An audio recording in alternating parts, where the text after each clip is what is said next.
How to fix CompareExchange128 error during Windows 10 installation. 1. Update BIOS and chipset drivers.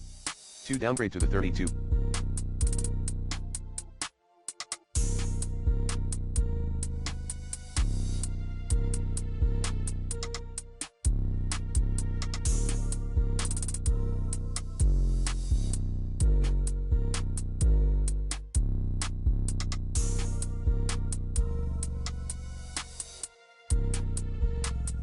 Bit version of Windows 10.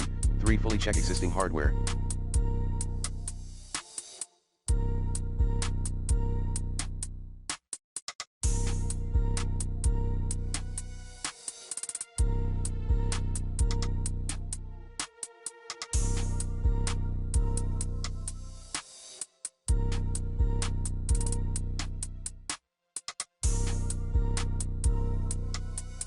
Then change or buy new hardware.